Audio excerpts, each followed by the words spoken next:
11 p. His phone buzzes with an urgent call from corporate.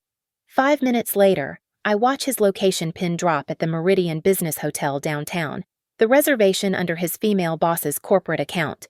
My phone lights up at 11:32 p. Don't wait up. He's mine tonight. 7 words in reply. Then I pull out the folder I've been building for 6 weeks. By morning, their affair won't just be over, it'll be trending on every business news site in the city. My name is Harper Quinn, and I've spent the last decade designing beautiful spaces that hide ugly truths. Tonight, at 11 p.m. sharp, I'm watching my husband Lucas destroy our marriage with the efficiency of a corporate merger. The call comes while he's brushing his teeth. I hear his phone vibrate against the marble countertop, that specific buzz pattern he's programmed for Westbridge Dynamics alerts. Through the bathroom door, his voice shifts into business mode. Read here. Yes, I understand. Critical timing. I'll be there within the hour. 3 months ago, I would have believed it. Would have kissed him goodbye. Reminded him to grab his phone charger. Maybe even made him a thermos of coffee for the supposed red-eye to Boston or Chicago or wherever the latest crisis demanded his presence. But 3 months ago, I hadn't noticed the new cologne Tom Ford instead of his usual Calvin Klein. Hadn't tracked the mysterious gaps in his corporate card statements. Hadn't wondered why his frequent flyer miles never seemed to increase despite all those emergency trips. Lucas emerges from the bathroom, already pulling his overnight bag from the closet.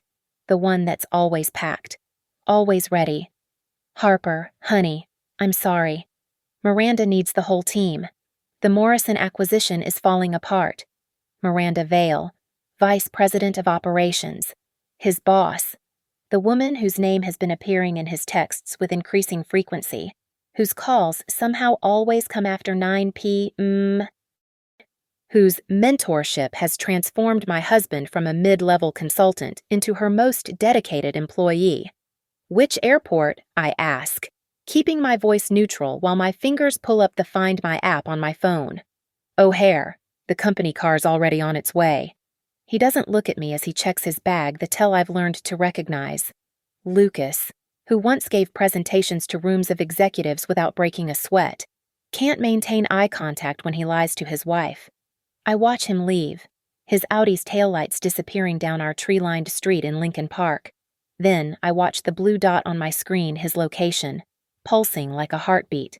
It travels north briefly, then turns east, not toward O'Hare, not toward any airport. At 11:22 p.m., the dot stops moving. The Meridian Business Hotel, downtown. My laptop is already open, fingers flying across the keyboard. The Meridian's booking system isn't particularly secure, a weakness I discovered 2 weeks ago when I started preparing for this possibility. The reservation appears under M. Vale Corporate Account, Room 2012. Checked in at 10:45 p.m. She was already there, waiting. My phone buzzes. A text from Lucas's number, but the words aren't his, too polished, too feminine, too cruel. Don't wait up. He's mine tonight. I stare at those 5 words for exactly 3 seconds. Then I type back, keep him, already done. In my home office, the one Lucas calls my design cave, I pull out a manila folder from the locked drawer. The label reads, Case File WBD Pattern. Inside are 6 weeks of documentation. Credit card records showing dinners at Gable and Birch that coincidentally align with his late team meetings. Hotel reservations in cities he supposedly visited, cross-referenced with his actual flight records that show he never left Chicago. Screenshots of LinkedIn posts where Miranda appears at conferences in New York or Dallas on the same dates Lucas claimed to be there for client meetings. But the crown jewel of my collection came from Nolan Briggs, the private investigator recommended by my divorce attorney. Former corporate investigator, he'd said, specializing in executive misconduct. His retainer was worth every penny when he uncovered Miranda's history: 3 previous companies, 3 suspicious patterns of subordinate relationships, 3 quietly settled complaints that ended with NDAs. I'm not the first wife she's done this to, but I'm going to be the last. The doorbell rings at 11:48 p.m. My security camera shows 2 figures on my porch. Lucas, looking pale and shaken, and Miranda Vale herself, wearing a smile that belongs in a boardroom hostile takeover. She's dressed in a perfect black sheath dress, her blonde hair styled as if for a magazine shoot rather than a supposed emergency business meeting. I take my time walking to the door, bringing the folder with me. When I open it, I don't give them the reaction they're expecting. No tears, no screaming, no desperate questions. Just the same calm I use when presenting a design that I know will close the deal. "Please," I say, stepping aside. "Come in. We have so much to discuss." They follow me into the living room, the space I designed to impress clients. Now, serving as my war room, Lucas won't meet my eyes, but Miranda surveys the room like she's calculating its market value. She chooses the leather armchair, crossing her legs with practiced elegance. Lucas hovers near the doorway until I gesture to the couch. "Drink," I offer, my voice steady as Lake Michigan in winter. "I have that Macallan you like?" "Miranda. The 18-year? Lucas mentioned it's your favorite." A micro-expression flickers across her face. Surprise, maybe concern before her corporate mask slides back into place. How thoughtful, but I think we should discuss why we're here. "Of course." I pour myself water, taking my time, letting the silence stretch. "Though I'm curious about your messaging strategy. Tell me, how many other wives have received texts from their husbands' phones that you've written?" The question lands like a precision strike. Miranda's fingers tighten on her phone, and Lucas's head snaps up. "Harper, I don't know what you think." Lucas starts. "Room 2012. I interrupt. "The Meridian. Booked under M. Vale Corporate. Should I continue, or would you prefer to skip the denials?" Miranda leans forward, switching tactics with the fluidity of someone who's navigated countless boardroom battles. "You're obviously upset. That's understandable. But Lucas and I have been working on an extremely sensitive acquisition. The Morrison deal requires absolute discretion. The Morrison acquisition closed 2 weeks ago. I pull out my phone, showing the Westbridge Dynamics press release. I may be just an interior designer, but I can read your company's public statements." The room crystallizes into silence. Lucas shrinks into the couch while Miranda reassesses, her blue eyes calculating new angles of attack. "You seem to have been paying close attention to my husband's work." I continue. "Though I wonder if your board knows about your particular mentoring style, the one you perfected at Strand Industries, and before that, at Apex Solutions. Now I have her full attention." The polished executive facade cracks, revealing something sharper underneath. "You don't know what you're talking about." Elise Brennan might disagree. So would Monica Winters. I let their names hang in the air like evidence tags. Both wives of your former mentees. Both watched their marriages implode while you climbed the corporate ladder. Both signed NDAs that I'm sure they regret. Lucas finally finds his voice. "Harper, please. This isn't what you think. Miranda and I are having an affair that follows her established pattern." I turn to him, and for the first time tonight, I let him see my fury. The late-night mentoring sessions, the promises of promotion, the gradual erosion of professional boundaries. Which phase are you in? "Lucas, has she started suggesting you transfer to her division yet, or are you still in the special project stage?" Miranda stands, her height and heels meant to intimidate. "I think we should involve legal counsel if you're going to make accusations." "By all means." I open the folder, fanning out photographs across the coffee table. Date-stamped images from Nolan's surveillance. Lucas and Miranda at Gable and Birch, her hand on his thigh. Entering the Meridian together last Tuesday at 11:47 p.m. The valet receipt from the Ritz-Carlton on a night Lucas was supposedly in Denver. Your legal counsel might also want to review Westbridge's employee handbook. I pull out a highlighted copy. Section 12.3 prohibited relationships between supervisors and direct reports. Section 18.2 misuse of corporate resources for personal purposes. Should I continue? Lucas reaches for the photos with shaking hands. You hired someone to follow me. I hired someone to document a pattern of workplace misconduct that your company needs to address. I keep my focus on Miranda. Here's what's going to happen. You have two choices. Option 1. You resign tonight, effective immediately, citing personal reasons. Option 2. At 6 a.m., a comprehensive package of evidence goes to your board of directors, the corporate ethics hotline, and a business journalist who specializes in executive misconduct. Miranda's laugh is sharp as breaking glass. You think you can threaten me? I've been in this game longer than you've been picking out throw pillows. I have resources you can't imagine. You mean like your reputation? I pull out my tablet, showing screenshots of LinkedIn profiles. Jenna Park and Ray Simmons from your team have already reached out to me tonight. Seems rumors of your impending departure are already circulating. They're eager to share their own experiences about your leadership style. The room tilts toward midnight, heavy with the weight of collapsing lies. Lucas looks between us like a spectator at his own execution. Miranda's phone buzzes repeatedly members of her team. Perhaps, or maybe other fires she needs to extinguish. You don't understand how this world works, Miranda says, but her voice has lost its edge. These things happen. It's not personal. You're right. I agree. It's not personal. It's a pattern. And patterns, Miranda, are what finally destroy empires. 6 weeks before this confrontation, I was still trying to save my marriage. The first real flag wasn't the cologne or the late nights, it was a receipt from Gable and Birch that fell out of Lucas's jacket pocket. March 15th, 9:37 p.m., $240 for what looked like an intimate dinner. The same night he'd texted that he was grabbing takeout at his desk with the team. I might have dismissed it, rationalized it away like I'd done with so many small inconsistencies. But the receipt had a handwritten note at the bottom. Thanks for a lovely evening, Em. That's when I called Nolan Briggs. Corporate infidelity is my specialty, he'd said during our first meeting at a coffee shop in Wicker Park. Former SEC investigator turned private detective. Nolan looked more like an accountant than a PI, which was exactly why he was perfect. Most people think affairs are about passion.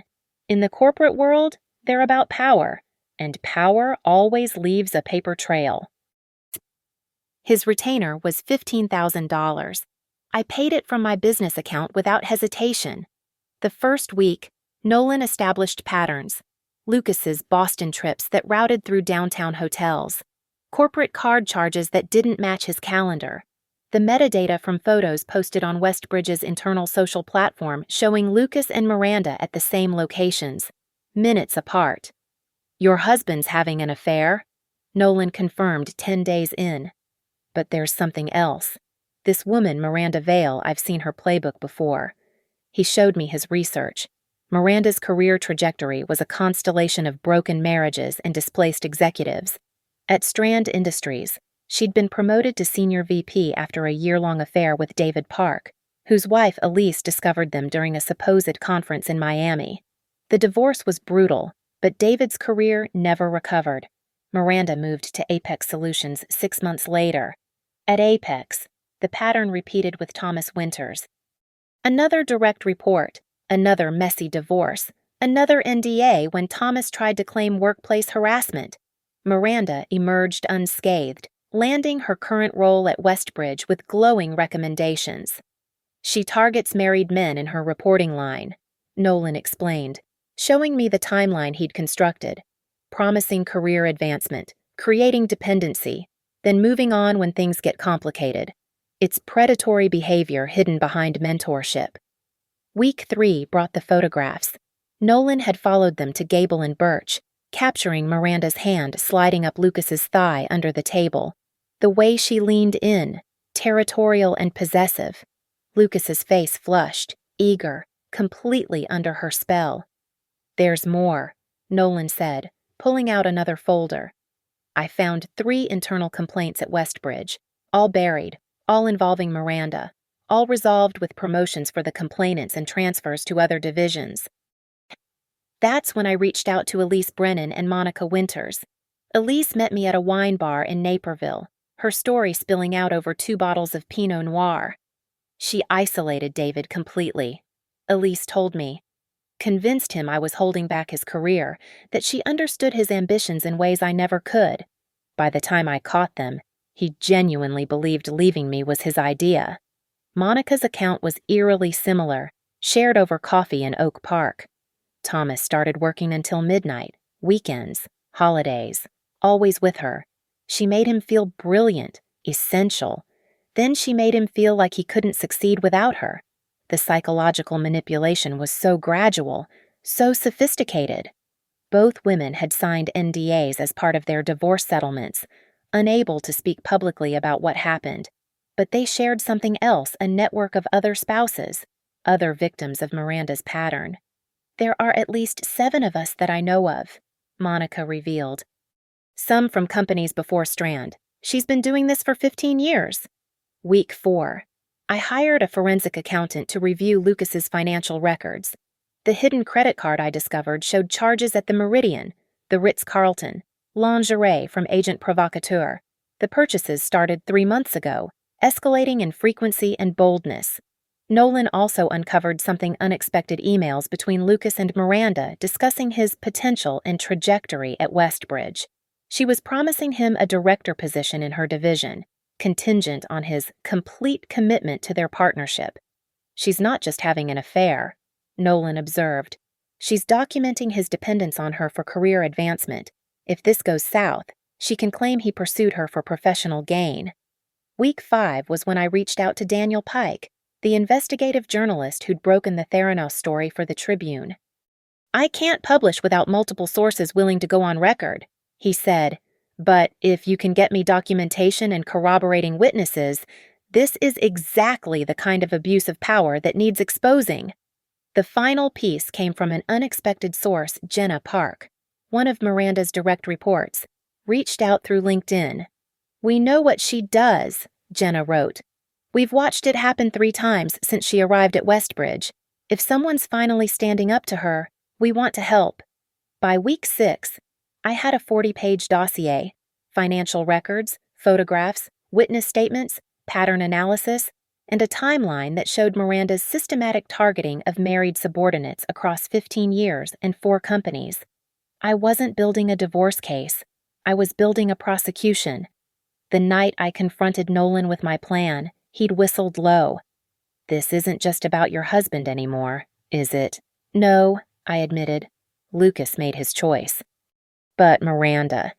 She's been destroying families for career advancement for over a decade. Someone needs to stop her."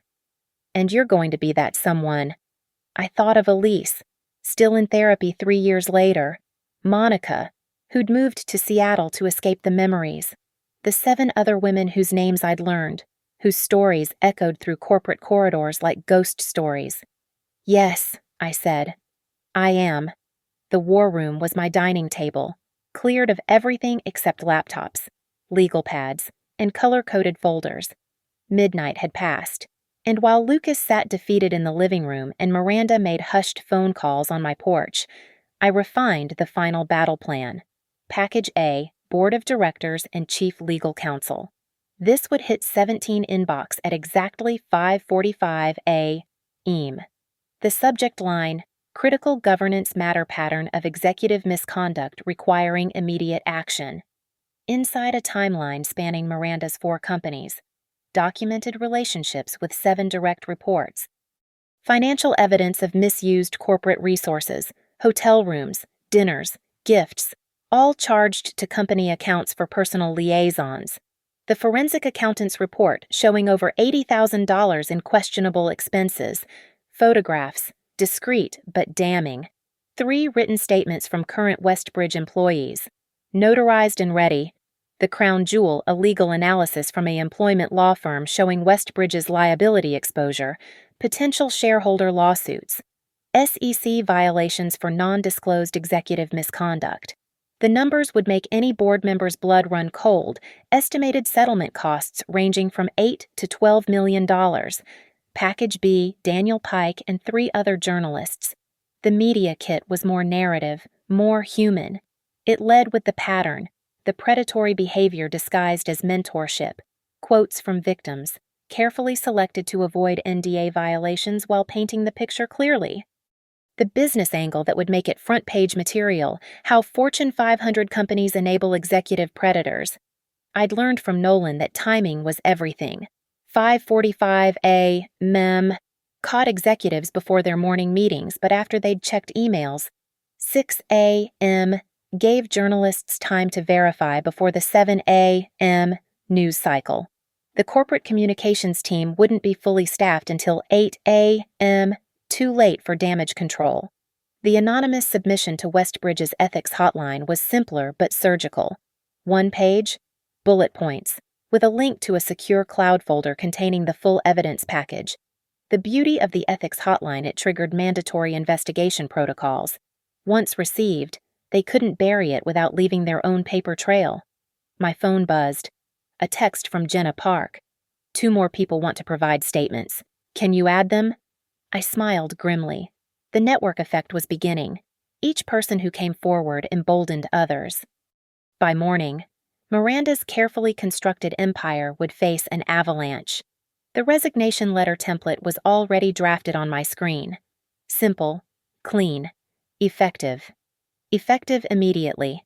I resigned from my position as Vice President of Operations at Westbridge Dynamics due to personal matters requiring my immediate attention. I will make myself available for transition purposes through end of business today only. No admission of wrongdoing, but no room for spin either. The simultaneous timing with the evidence release would tell its own story. Lucas appeared in the doorway, looking like he'd aged 5 years in 5 hours. Harper, can we talk? Please. We're past talking, Lucas. We're in documentation phase now. I pulled out another folder. Your confession, written, signed, dated, acknowledge the affair, the misuse of company resources, and that Miranda initiated the relationship with promises of career advancement. That's not... He stopped, shoulders sagging. What happens to me? That depends. Are you a victim or a collaborator? I showed him the emails Nolan had retrieved. These messages where you're warning Miranda about my questions, helping her cover tracks they suggest collaboration. But Jenna tells me you've seemed troubled lately, like someone who realized they're in over their head. The manipulation was calculated, but effective. Give him a narrative where he wasn't the villain, just another casualty of Miranda's pattern. It was partially true, which made it easier for him to swallow. If I sign this, what then? Then you're witness number 8 instead of co-defendant number 1. The board might let you resign quietly instead of publicly terminating you for cause. I slid the pen across the table. You have 15 minutes to decide. Miranda returned, her phone call finished. Her power suit looked less imposing now, wrinkled from stress. This is extortion. This is consequence, I corrected. Something you've avoided for 15 years. Here's your resignation letter. Sign it, submit it to your CEO with CC to the board, and the full package stays sealed. Refuse. And at 6 a.m., you become the business story of the week. She read through the letter, her jaw tightening. You've thought of everything. No, I've documented everything. There's a difference. I pulled up the cloud folder on my tablet, showing her the scope of what I'd assembled. 93 documents. 14 hours of audio recordings from your victims, financial analysis showing pattern behavior across companies, your corporate credit card history cross-referenced with your direct reports calendars. Miranda's phone buzzed again. She glanced at it, her face paling. How many people have you contacted? Everyone who needed to know. They're all waiting for 6 a.m. unless... I gestured to the resignation letter. I could sue you for defamation. You could try. Discovery would be fascinating. How many more NDAs would surface? How many more victims? I leaned back, channeling the cold confidence I'd learned from watching her type operate. I'm judgment-proof. Miranda. My business is in my name only. The house is in trust. Lucas has no assets you haven't already compromised. But you, your reputation, your career, your entire future, that's all on the table.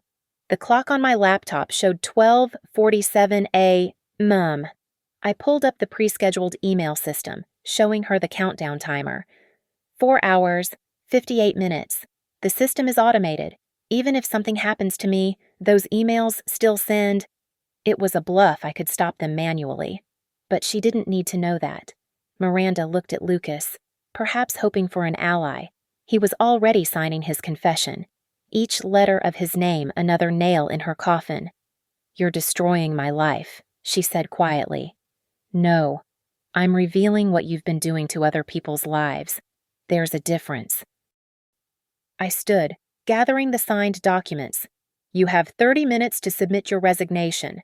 The timestamp needs to show before 1:30 a.m. to give the board time to respond before markets open." The living room at 1 a.m. felt like a corporate boardroom before a hostile takeover vote. Miranda sat rigid in the leather chair, her phone and laptop open, drafting and redrafting her resignation. Lucas hunched on the couch, signed confession in hand, looking between us like a man watching his life split into before and after. I stood by the window, tablet in hand, monitoring the automated email system. The countdown timer glowed 4 hours, 45 minutes until detonation. "This is wrong," Miranda said suddenly, her fingers frozen over her keyboard. "You're destroying everything I've worked for." "Everything you've taken from others," I corrected, pulling up a spreadsheet on my tablet. "Would you like to see the timeline? David Park divorced, career destroyed, still in therapy. Thomas Winters lost custody of his children in the divorce, transferred to a dead-end position. Marcus Riley from Strand Industries attempted suicide after you moved on to your next target." Lucas's head snapped up. "What? You didn't know." I turned to him with calculated precision. Marcus was Miranda's protege at Strand, 3 companies ago. After she discarded him for David, he tried to overdose. His wife found him. They're still together. Actually, one of the few couples who survived Hurricane Miranda. Miranda's composure finally cracked. "That wasn't my fault. Marcus had psychological issues. That you exploited." I opened another file, audio recordings. "Would you like to hear Elise Brennan's description of how you operated, or Monica's analysis of your grooming techniques?" My phone buzzed. "Nolan, 2 more Westbridge employees just submitted statements. Legal would call this a pattern of hostile work environment. Your support network is crumbling," I informed Miranda. "Ray Simmons just sent me screenshots of text messages where you asked her to cover for your meetings with Lucas. She's prepared to testify that she felt coerced." Miranda stood abruptly, pacing to the window. "What do you want money as settlement?" "I want you to never do this again, to any family, ever." I pulled up the final component of my plan. "Your resignation is just step 1. Step 2, you'll sign this agreement acknowledging a pattern of inappropriate relationships with subordinates. Step 3, you'll forfeit your severance and vest shares, which Westbridge will donate to a fund for workplace harassment victims. That's nearly $4 million, less than what Westbridge will pay in settlements if this goes public." I showed her the legal analysis. "The board will see this as a bargain." Lucas finally spoke, his voice hollow. "Harper, I know I destroyed everything, but this seems excessive," I rounded on him. "Tell that to Marcus Riley's wife. Tell that to the 7-year-old daughter who doesn't understand why Daddy doesn't live with them anymore because Miranda convinced Thomas Winters that his family was holding him back." I pulled up photos on my tablet, not of affairs, but aftermath. Elise Brennan in her attorney's office. Monica Winters packing up her house. The LinkedIn profiles of men whose careers never recovered, relegated to lateral positions or leaving their industries entirely. Every workplace predator thinks they're just seizing opportunities. I continued, "But you, Miranda, you industrialized it. You turned destroying marriages into a career advancement strategy." Miranda returned to her laptop, her fingers trembling slightly. "If I sign this, if I do everything you're asking, then it ends tonight. The evidence stays sealed. You disappear from corporate America quietly." I set down a printed timeline. "But we'll be watching. The network of families you've destroyed, we're all connected now. Try this again anywhere, and we'll know." "You've turned victims into vigilantes," she said bitterly. "No, into survivors with Excel spreadsheets and LinkedIn premium accounts." I pulled up the cloud folder again. Every document is backed up to 17 different locations. Every witness statement is notarized and duplicated. Every financial record has been verified by forensic accountants. The ultimatum hung in the air like smog. 1:15 a.m. clicked over on my laptop screen. 15 minutes, I reminded her. The resignation needs to be submitted by 1:30. Miranda's phone rang her personal attorney. From the sounds of her hushed conversation, I could hear fragments: ironclad, exposure, criminal liability. Lucas stood, moving toward me tentatively. Harper, after this is over, could we? No. The word was sharp as winter wind. You'll sleep in the guest room tonight. Tomorrow. You'll find an apartment. The divorce papers are already drafted, no contest. Clean split. You keep your 401k. I keep the house and my business. Sign them within 48 hours. Or Package C goes to your mother. Package C. The one with the agent provocateur receipts and hotel photos. She always thought I wasn't good enough for you. Imagine her discovering you weren't good enough for me. It was cruel, perhaps unnecessarily so, but I needed him to understand that forgiveness wasn't on the table, that some betrayals create permanent consequences. Miranda ended her call, defeat etched in every line of her face. My attorney says to take the deal. Smart counsel. I watched her type her resignation, each keystroke a small victory for every spouse she'd wronged. CC the entire board, plus chief legal and HR. At 1:28 she hit send. The confirmation appeared immediately on my monitoring system. Now, the acknowledgement, I said, sliding the prepared document across the coffee table. She read through it, her jaw tightening at phrases like pattern of inappropriate conduct and systematic breach of corporate ethics. But she signed, her usually bold signature reduced to a trembling scratch. The fund transfer instructions for your forfeited shares, I added, presenting the final document. Workplace Harassment Survivors Foundation. They'll do good work with your money. 3:30 a.m. The house felt like a command center during the final hours of a siege. Miranda had left 20 minutes ago, her heels clicking defeat down my driveway. Lucas remained, exiled to the guest room, probably staring at the ceiling and calculating the ruins of his career. I sat alone at my dining table, orchestrating the final phase. My laptop showed 6 open Windows email systems, cloud folders, messaging platforms. The automated sends were armed and counting down. 3 hours until impact. A message from Nolan popped up. Miranda's resignation just hit the CEO's inbox. William Brenner is online, saw him access the email 2 minutes ago. William Brenner, Westbridge's CEO, was famous for his 4 a.m. starts. Miranda had calculated her timing poorly. He'd have 2 full hours to respond before my evidence package deployed. Another message, this time from Jenna Park. Emergency board meeting just got scheduled for 5 a.m. Conference room A. Miranda's assistant was told not to come in. The corporate machine was already moving, trying to get ahead of the crisis. But I'd anticipated this. Package A would hit the entire board at 5:45, after they'd gathered but before they could craft a unified response. My phone buzzed. Daniel Pike. Can't sleep. This story is huge.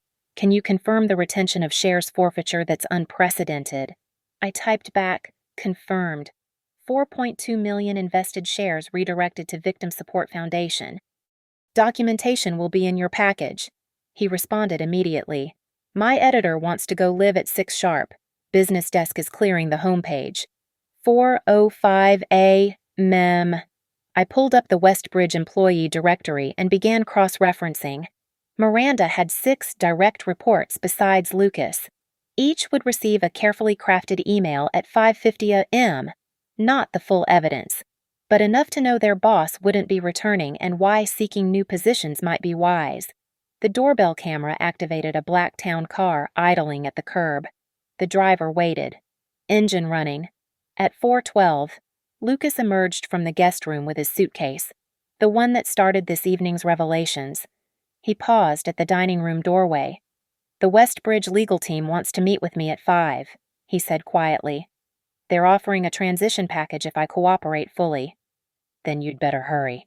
I didn't look up from my screen. Traffic gets bad after 5:30. Harper, I know you hate me right now, but I don't hate you, Lucas. Now I did look up, meeting his hollow eyes. Hate would mean I still feel something. You're just evidence now. Document 47B in the package. Page 16 of the timeline. He flinched as if slapped. The truth was harder than anger being reduced to data in a spreadsheet of destruction. After he left, I initiated the next phase. The anonymous submission to the SEC's whistleblower program uploaded at 4:25 a.m., focusing on the misuse of corporate funds for personal purposes. The FBI's white-collar crime division would receive a similar package at 5:15, highlighting the interstate nature of Miranda's expense fraud. 4:38 a.m. My monitoring system showed frantic activity on Westbridge's email servers. The leadership team was mobilizing. Good. Let them scramble. Elise Brennan messaged through our encrypted channel. Just got a call from a Westbridge board member. Old family friend. They're terrified. Want to know how much we have? Tell them everything, I replied. Every receipt, every witness, every pattern across 15 years. The cloud folder's access log showed 17 views from Westbridge IP addresses. They were reviewing the evidence I'd given Miranda, trying to assess the damage. What they didn't know was that I'd held back 30% insurance against any attempt to minimize or spin. 450A, mem. Ray Simmons sent a screenshot from the Westbridge internal message board. All hands meeting scheduled for 8 a.m. Mandatory attendance, including remote employees. They were going to try to control the narrative internally before the news broke. Another miscalculation. By 8 a.m., every major business outlet would be running the story. I opened the final component, Package D, the nuclear option. If Westbridge tried to protect Miranda, if they attempted to discredit the victims or bury the story under legal threats, Package D would release. It contained everything, including audio recordings of Miranda discussing her techniques with a colleague at a conference bar, captured by Marcus Riley's wife, who'd been sitting in the next booth. 5:05 a.m. Dawn was creeping through my windows, painting everything in gray transparency. The countdown timer showed 40 minutes until the primary packages deployed. A new message from Daniel. My fact-checkers verified everything. 3 additional sources came forward overnight. This isn't just about Miranda anymore, it's about systematic failure of corporate governance. He was right. The story had evolved beyond one predator. It was now about how companies enabled such behavior, how HR departments failed, how boards of directors looked away. 5:15 a.m. The FBI whistleblower submission confirmed. The SEC filing showed received. Both agencies would have the evidence before business hours began. I stood, stretching muscles cramped from hours of typing. Through the window, I could see neighbors beginning their morning routines, joggers passing, newspapers being retrieved. They had no idea that a few blocks away, a corporate empire was collapsing in real time. 5:25 a.m. William Brenner's assistant emailed me directly a breach of protocol that showed their desperation. Mr. Brenner would like to discuss resolution options. Please call immediately. I didn't respond. There was nothing to discuss. The timer showed 20 minutes. My phone rang, blocked number. I let it go to voicemail. Then it rang again. And again. The corporate panic was palpable. 5:35 a.m. 10 minutes. I pulled up the master control panel, watching as all systems showed green. The emails were locked and loaded. The cloud folders were ready for mass distribution. The journalists were poised at their keyboards. A text from Lucas. Legal says Miranda's already clearing out her office. Security is watching her. So she'd tried to get ahead of it, retrieve potential evidence from her workplace. Another tactical error. Security watching meant documentation of guilt, consciousness of wrongdoing. 5:40 a.m., 5 minutes. I opened my personal email and began composing a message to Elise, Monica, and the other survivors. This morning, she faces what you all faced, public reckoning. Thank you for your courage in coming forward. 5:43 a.m., 2 minutes. The house was silent except for the hum of electronic devices and my own steady breathing. 5:44 a.m. 1 minute. I watched the second hand on my laptop clock, each tick a small victory for everyone Miranda had wronged. 5:45 a.m. The emails flew. 6 a.m. sharp. Daniel Pike's article went live. Executive Predator: How Westbridge Dynamics VP Built Career on Destroyed Marriages. Pattern spans 15 years, 4 companies. My phone erupted. Notifications flooded my screen, emails marked urgent, texts from numbers I didn't recognize, LinkedIn connection requests from journalists worldwide. I set it to silent and watched the storm unfold on my laptop. 6:07 a.m. The story hit Business Insider, then Reuters, then the Wall Street Journal's breaking news feed. Each outlet added new angles: the forfeited shares, the victim fund, the FBI investigation. Miranda's professional headshot spread across the business internet like wildfire. The Westbridge internal Slack exploded. Screenshots poured in from Jenna and Ray. Emergency protocols activated. PR team all hands in conference room A. Legal wants all calendars with M. Veil frozen immediately. Security confirmed she's in the building trying to access her office.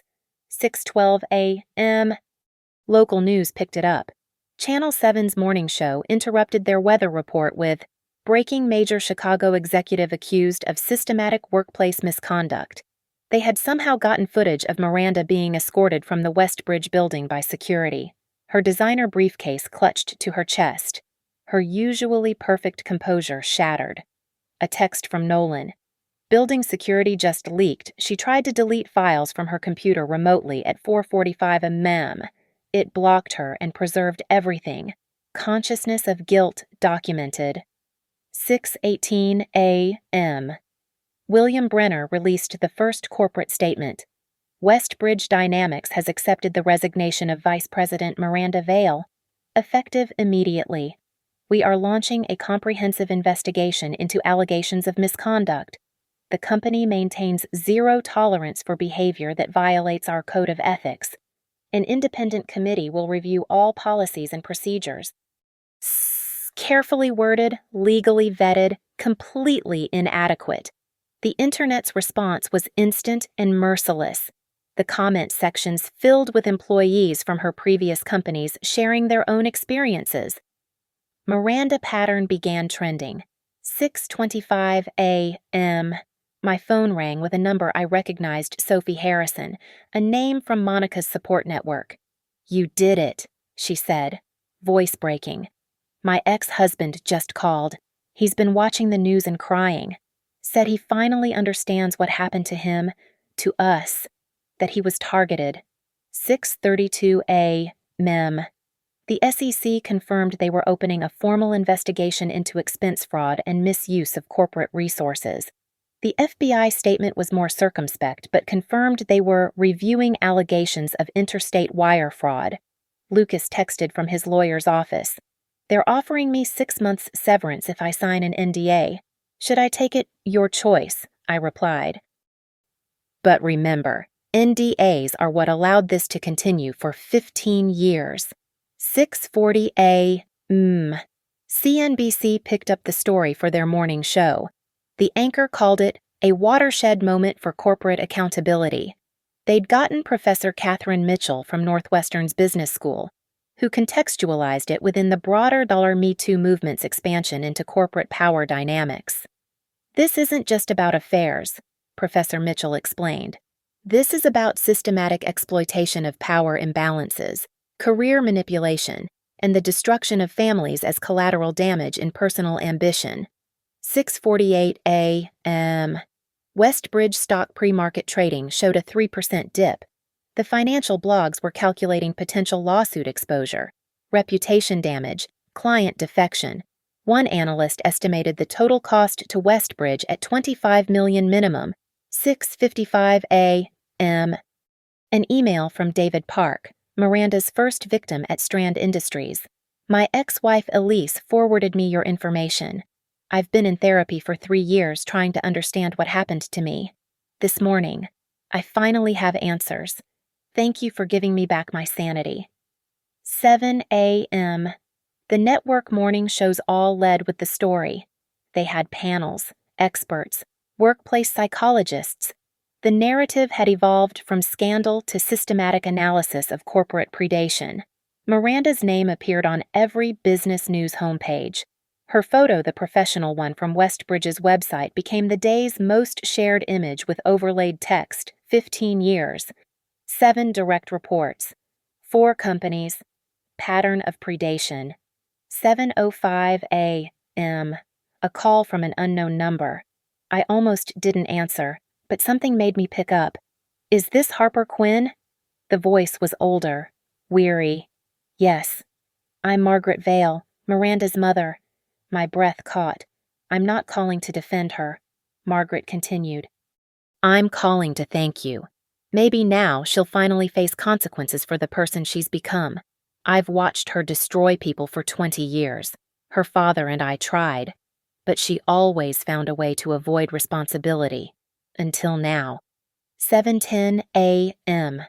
Westbridge announced Miranda's entire team would be offered transition counseling and career placement services, an implicit admission of contamination by association. They also announced a $20 million fund for workplace harassment prevention, trying desperately to get ahead of the narrative. 7:15 a.m. My doorbell camera showed news vans arriving. 3, then 5, then 8. Reporters setting up on my lawn. My phone had logged over 200 missed calls. I texted Nolan, time for phase 2. He responded immediately. Press conference scheduled for 8 a.m. at the Palmer House. Elise, Monica, and 4 others will speak. Your statement will be read by the attorney. 7:20 a.m. LinkedIn showed Miranda's profile had been deleted. Her Twitter, gone. Instagram, vanished. Digital erasure in real time. But the internet never forgets screenshots were already circulating, creating permanent documentation of her career built on destroyed marriages. 7:25 a.m. Lucas sent one final text. Westbridge just terminated me for cause. No severance. They're claiming I was complicit. My attorney says I have no recourse. I didn't respond. He'd made his choices. Now he was living with consequences, the same consequences his victims had been living with for years. 7:30 a.m. I stood at my window, watching the circus outside. The neighbors were emerging, curious about the commotion. Mrs. Patterson from next door caught my eye and raised her coffee mug in what looked like a salute. The house phone rang the landline I'd forgotten we had. It was my mother. Honey, are you okay? It's all over the news. That woman, Lucas. I'm fine. Mom, better than fine. Justice doesn't always come, but when it does, it's worth documenting. 7:35 a.m. The house felt different now, lighter, despite the media circus outside. I walked through each room, seeing them clearly for the first time in months. The bedroom where Lucas had packed his overnight bag with practiced efficiency. The bathroom where he'd taken that fateful call. The dining room where I'd orchestrated Miranda's downfall with spreadsheets and timestamps. 7:40 a.m. Westbridge released their final statement. Effective immediately. Westbridge Dynamics has accepted the resignation of Ms. Miranda Vale as Vice President of Operations. An independent investigation committee has been established to review all policies, procedures, and past incidents. The company is committed to maintaining the highest standards of professional conduct and workplace safety. Corporate speak for complete capitulation. Their stock had dropped 7% in pre-market trading. 7:45 a.m. I opened my laptop one last time, watching the metrics roll in. Daniel Pike's article had been shared over 50,000 times. The hashtag #NarMirandaPattern was trending globally. Business schools were already discussing adding the case to their ethics curricula. A message from Elise Brennan popped up. We're about to start the press conference. Your statement will close the presentation. Any last changes? No changes, I replied. Let the documentation speak for itself. 7:50 a.m. I walked to my home office and opened the steel filing cabinet where everything had been stored. The original case file WBD pattern folder felt heavier now, weighted with consequence. I placed it in the cabinet's bottom drawer and locked it. Evidence preserved, but no longer needed. My phone buzzed with one final message from Lucas. I'm moving back to Minneapolis, starting over. I know you'll never forgive me, but you should know you saved me from becoming something worse. She would have destroyed me completely. I deleted the message without responding. Some stories don't deserve epilogues. 7:55 a.m. The news switched to the Palmer house where Elise, Monica, and 4 other women sat at a conference table. They looked nervous but determined. The same expression I'd worn 6 weeks ago when I'd first called Nolan Briggs. Elise spoke first, her voice steady. We're not here as victims. We're here as documentation of a pattern that was allowed to continue for 15 years across multiple companies. Today, that pattern ends. 8 a.m. sharp. As the women spoke their truths to a room full of reporters, I walked to my front door. The journalists on my lawn surged forward, shouting questions, thrusting microphones. I held up one hand, and they quieted. I have no comment beyond what's been documented, I said clearly. The evidence speaks for itself. The patterns are clear, the consequences are just. Mrs. Quinn, one reporter called out. What's next for you? I almost smiled. I have a design presentation at 10. Life continues, just with better documentation. 8:05 a.m. Back inside. I made coffee and sat at my kitchen table, through the window. I watched the news vans slowly disperse. The reporters packed up their equipment, already chasing the next story. But the impact would ripple for months, maybe years. Corporate boards would review their policies. HR departments would strengthen protections. Predators would think twice. My phone showed 360 unread messages. I ignored them all except one from Margaret Vale, Miranda's mother. She called me crying at 6:30 this morning. First time she's cried since she was 12. Maybe now she'll finally learn that actions have consequences. Thank you for doing what I never could. 8:10 a.m. I pulled out my work laptop and opened the Northline Atelier project files. The Morrison residence renovation was due for presentation in 2 hours. Clean lines, honest materials, transparent pricing architecture without deception. The doorbell rang one last time. Through the camera, I saw a delivery driver with an enormous bouquet. The card read, "From all of us who never thought we'd see justice."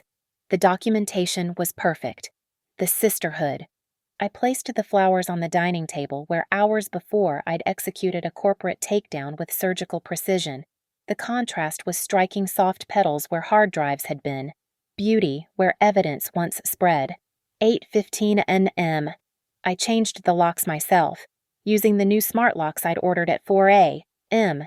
Between sending evidence packages, Lucas's access, deleted, Miranda's metaphorical presence, erased. The house was mine alone now, every room a testament to surviving and documenting. The last news van pulled away at 8:20 a.m. The street returned to its suburban calm. Mrs. Patterson was watering her garden. The Hendersons were loading their kids into the minivan for school. Normal life, resuming around the crater of spectacular destruction.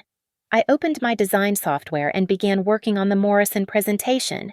Each slide was perfectly organized, every detail documented, all costs transparent. No hidden agendas, no secret meetings, no destroyed families. Just clean, honest work. 8:25 a.m. A text from Nolan Briggs. Case closed. Your final invoice is waived. This one was pro bono. Some patterns deserve to be broken for free. I looked at my phone one last time. The headlines were already evolving. Westbridge stock tumbles. SEC opens investigation. Miranda Vale, a case study in corporate predation. The women who documented a predator. 8:30 a.m. I closed all the news tabs, silenced my phone, and focused on my design work. The Morrison house would be beautiful, built on solid foundations, with no hidden structural damage, no deception in its bones. Through my office window, morning sun illuminated the street where life continued its ordinary rhythm. But in boardrooms across the city, across the country, people were reading about Miranda Vale. They were checking their own histories, their own patterns, their own documentation. I saved my presentation and closed my laptop. The case file was locked away. The evidence had been deployed. The predator had been stopped. Justice, properly documented, had been served. The end. Thank you for listening to this story of corporate justice and careful documentation. Where are you listening from today? I'd love to know. Drop a comment below, and let's connect across the miles. If this tale of revenge served cold with spreadsheets and evidence folders resonated with you, please subscribe to the channel and share your thoughts. What would you have done in Harper's position? The comment section is yours. Let's discuss how justice looks different in the digital age.